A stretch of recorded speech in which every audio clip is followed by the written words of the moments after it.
Welcome to week 2 of Friday Night Fever. Rockbridge and Fort Zumwalt West both won their season openers impressively a week ago. Rockbridge winning at the Smet and Fort Zumwalt West beating another St. Louis power, CBC. Tonight, the Bruins hosted Fort Zumwalt West at Sells Family Field. And Rockbridge with a balanced attack. These Bruin wide receivers all shared in the glory tonight.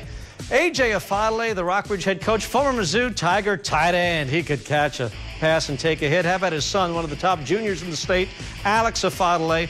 The quarterback for Rockbridge, Logan Tweehouse, finds Afadale, and he has room, 29 yards for a touchdown.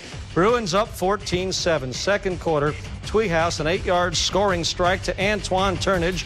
Rockbridge increasing its lead to 21-7. Turnage, of course, transferred from Hickman to Rockbridge over the summer. Right before halftime, Tweehouse added again, this time 57 yards to Elijah Pete. Bruins up 28-7 at halftime, and Rockbridge wins big tonight, improving to 2-0 with a 48-14 victory. Columbia's newest high school battle hosting Hannibal. Justin Conyers, the Battle Spartans coach, led his team to a 50-point win in its inaugural game a week ago. Here they come again. Marshall Willingham, 49 yards on the touchdown run. Ball game tied at 6. Hannibal lost only 2 games, though, all last year. These Pirates are perennial power up in Northeast Missouri. This is Jerry McBride on the ensuing kickoff. He'll take it the distance, folks. Hannibal tacks on a 2-point conversion, and it's 14-6 in favor of the Pirates. Second quarter. Back comes Battle. Brevin Tyler, the young quarterback, a 39-yard touchdown to Marcus Teague. Battle within 7 at 20-13. This was a wild one, but Hannibal holds off Battle in Columbia tonight, 42-27. Hickman on the road in Wentzville to play Holtz. Quarterback Mason Murray and the Cupies haven't started 0-2 since 2006. In danger of that if they would suffer a road loss tonight. First play, though, Murray had other ideas. Finds Roderick Beasley, 49-yard touchdown, Cupes up 7-zip.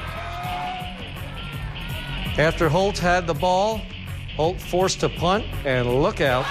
Grant Jones, the son of Missouri's assistant coach Brian Jones, blocks the punt. Macaulay Keevins makes the stop in the end zone for a safety. Cupies up 9-zip. You get another look at the big block by Grant Jones. Second quarter, Murray, the Cupid quarterback, takes it in, 2-yard keeper, and Hickman gets its first win of the season for Coach Arnell Monroe. 30-15, the Cupies double up Holtz. On to Jefferson City, the Jaybirds, with their home opener against Belleville East of Illinois. Jefferson City quarterback Gabe Marcantonio throws to Dan Ellinger, a 31-yard touchdown. Jays up early, 7-0. But Belleville East comes back.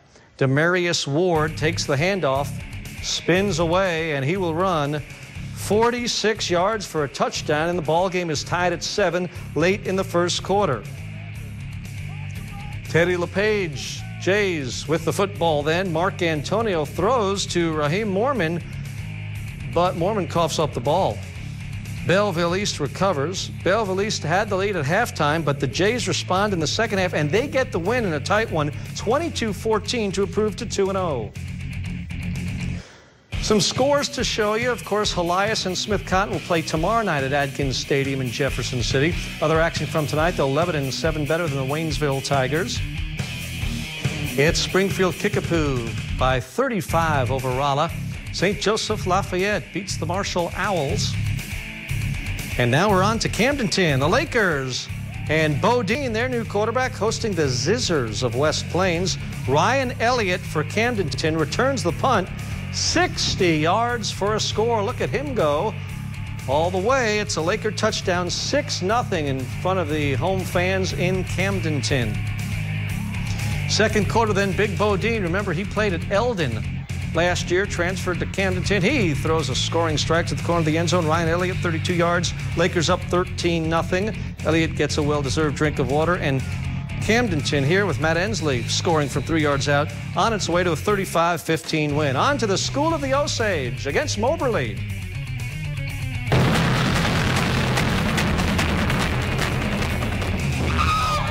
The sounds of the band and the fans at School of the Osage, but here come the Moberly Spartans. Justin Conaway to Greg Bain. It's a 15-yard touchdown. Moberly would take an 8-0 lead. Then Conaway for Moberly goes to the air. Preston Riles, a 20-yard touchdown pass. 14-zip Spartans. Remember, they won their opener big last week over Blair Oaks. And then Chris Quinn from Moberly puts a big hit on the Indians' Jake Ulmer, and Moberly off to a very solid start, 2-0 with a 34-7 win at the School of the Osage. On to Mexico, the Bulldogs hosting the California Pintos. Here come the Bulldogs. First quarter, though, California with the ball. Jaden Barr intercepted by Tyler Brock, and he'll return it 34 yards for a Mexico touchdown. Bulldogs led 6-0. My gosh, Dylan Albertson, the California quarterback, made the cover of our Pigskin Preview magazine. He's got to be good. He is. Touchdown there. The All-Stater, 31 yards. Pintos up 7-6. Second quarter, after an interception, California cashes in the turnover. Albertson again, and the Pintos at Mexico tonight get the win, 42-14. Let's go to Versailles for the Tigers and Fulton Hornets. Versailles quarterback Mike Allen got the start, even though he hurt his ankle earlier. He was able to play tonight, and he connects with Kyler Turpin here. It's a 63-yard touchdown, and the Tigers and Hornets were tied at 14. Fulton's got a little guy, 5'5" receiver, Chris Tilson, but he plays a big game, folks. He had 2 touchdowns and an interception last week against Osage. 28-yard reception here from Joe Schlemeyer. Tilson with a score tonight, and Fulton outscores Versailles in an entertaining ball game, 44-33. On to Eldon, the Mustangs hosting Buffalo. Eldon, senior quarterback Wyatt Greenwald, 3 passing touchdowns, 2 running scores last week. He was at it again tonight. Here he comes. 4-yard touchdown run. Eldon up 7-zip. Second quarter. Greenwald 22 yards to Dalton Lister. Eldon up 28-0. And Wyatt Greenwald's dad, Brian, among the many fans mighty proud of Wyatt and the Mustangs tonight. They win big over Buffalo, 41-14. Back to the scoreboard now. The Herman Bearcats win big over Cuba.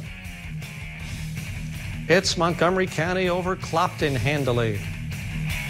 And we've got a lot more highlights ahead, so stay with us, please. We're back right after the break. Welcome back, everyone. We continue with the battle for the birds at North Callaway High School. The Tipton Cardinals visiting the North Callaway Thunderbirds. Both teams suffered losses on opening night, so this would be a big night for one of these teams to get that first win. Week number 2 of the season. That's Dylan Cooper, the Tipton quarterback, and he led the Cardinals to early success. This is a 3-yard touchdown run, 6-zip Tipton. Later in the first quarter, the Cardinals strike again. Nigel Merton with a 79-yard score as he gets away from a pair of tacklers along the sideline and is on his way. Tipton had such a big loss a week ago, but looking better tonight. North Callaway's Kyle Grajeda makes the reception here. Will hurdle a man and get good yardage for North Cal. Then Grajeda catches a 3-yard score. Tipton's lead down to 12-7. This was tied all night. It went to overtime, folks, and North Callaway rallies back to win it, needing overtime, but getting a 26-20 victory. First North Cal victory over Tipton since 1991. Let's go to Blair Oaks. The Falcons hosting the Owensville Dutchmen. Dunk your favorite teacher night at Blair Oaks. Oh, wouldn't this be fun? But the Falcons dunked the Dutchmen. A fumble recovery for a touchdown by Caleb Bischoff, and Blair Oaks up 14-zip. How about the cheerleaders all in line there? Very synchronized with the Falcon himself. First quarter, Caleb Bischoff, 4 yards, 26-0. The Green Machine of Blair Oaks in control tonight. Hayden Locke coming into the game. First, a 42-yard touchdown pass by Jordan Hare to Locke in the first quarter. Blair Oaks just rolling tonight over Owensville. It was 33-zip. Falcons flatten the Dutchmen 55-13. Let's move on back to Columbia. Tolton Catholic Schools, second year. Still work to be done on that press box at Father Tolton. The Trailblazers' Christian Elliott leaps in for a 1-yard TD to open the scoring. Tolton on top of Southern Boone. Elliott, the team's quarterback, linebacker, and kicker. Other than that, I don't know that he does much. Southern Boone cuts into the lead in the first quarter. Jade Taggart, a touchdown run. Elliott left, though, with cramps in this game, and Southern Boone County really took advantage of his absence, it seemed, because they took over when he went out. And look at this, Tolton with a chance to score later in the game in a long pass, but a nice defensive play to strip the ball. This was some game. Southern Boone gets the win 32-28 over Father Tolton tonight as the Tolton Trailblazers still building that program in just year 2. On to Paris, the Coyotes and Hallsville Indians, both teams 1-0 after first week success. First quarter, Kyle Popkes for Paris to Lane Forrest, and what a catch as he hangs on, and the Coyotes up 12-0 early.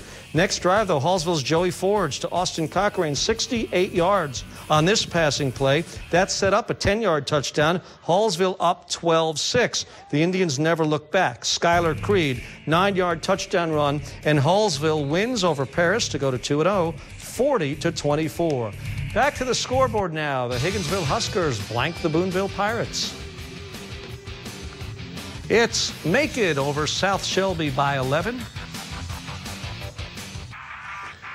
Palmyra beats Centralia in a battle between paths. There's a field goal win for Palmyra. The Fayette Falcons beat North Shelby tonight. Brookfield, 3 better than the Highland Cougars.